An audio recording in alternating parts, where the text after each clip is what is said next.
Assalamualaikum warahmatullahi wabarakatuh. Perkenalkan, nama saya Aris Setiawan dengan nomor induk mahasiswa 19802244015. Di sini saya akan menyampaikan beberapa materi mengenai gaya kepemimpinan mata kuliah kepemimpinan. Yang pertama, ada kepemimpinan kontingensi. Kepemimpinan kontingensi menurut teori atau model kontingensi yang disampaikan oleh Fletcher pada tahun 1967 sering disebut dengan teori situasional karena teori ini mengemukakan kepemimpinan yang tergantung pada situasi. Model atau teori kontingensi Fletcher melihat bahwa kelompok efektif tergantung pada kecocokan antara gaya pemimpin yang berinteraksi dengan subordinatnya, sehingga situasi menjadi pengendali dan berpengaruh terhadap pemimpin. Kepemimpinan tidak akan terjadi dalam suatu kevakuman sosial atau lingkungan.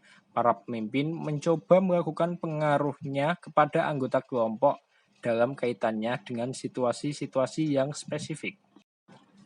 Yang kedua, ada gaya kepemimpinan pengambilan keputusan normatif.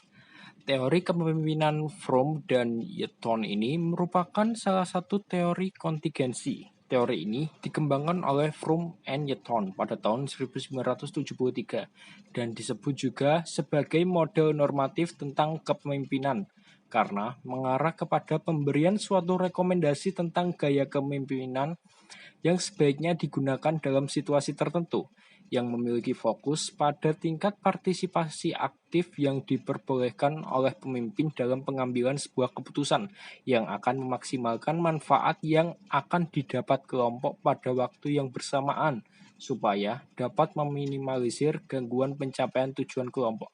Model ini menjelaskan cara seorang pemimpin harus memimpin dalam berbagai situasi.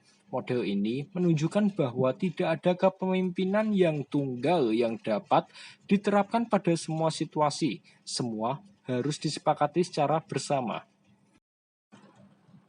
Yang ketiga, ada kepemimpinan primal. Kepemimpinan primal menurut Daniel Goleman, Boyadjian, McKinney pada tahun 2004 diartikan suatu model kepemimpinan yang dibangun berdasarkan pendekatan sistem neurologi yang melalui riset mengenai otak. Didapat pengetahuan baru yang menyatakan bahwa suasana hati dan tindakan seorang pemimpin memiliki dampak yang signifikan terhadap orang-orang yang dipimpinnya. Pengukuran kepemimpinan primal dapat dinilai berdasarkan kompetensi personal dan kompetensi sosial. Yang keempat, terdapat kepemimpinan toksik. Berbeda dengan gaya kepemimpinan sebelumnya, kepemimpinan toksik tidak mengedepankan bagaimana cara memimpin yang baik ataupun memimpin suatu tim yang dapat menghasilkan kinerja yang baik sesuai dengan tujuan suatu perusahaan ataupun organisasi. Kepemimpinan toksik menurut Marshall Kicker pada tahun 1996 diartikan sebagai kepemimpinan yang memiliki pemimpin yang tidak etis, tidak berintegritas, dan kepemimpinan yang disfungsional.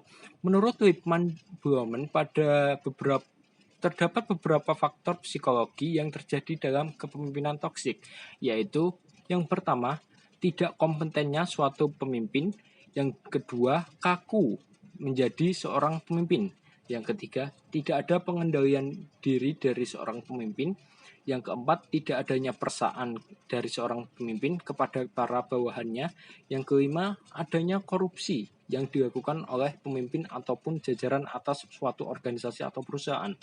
Sedangkan terdapat beberapa contoh kasus kepemimpinan toksik di Indonesia. Ciri dari kepemimpinan toksik di Indonesia adalah pemanfaatan dan penyalahgunaan kekuasaan yang dimiliki oleh pemimpin pemerintahan.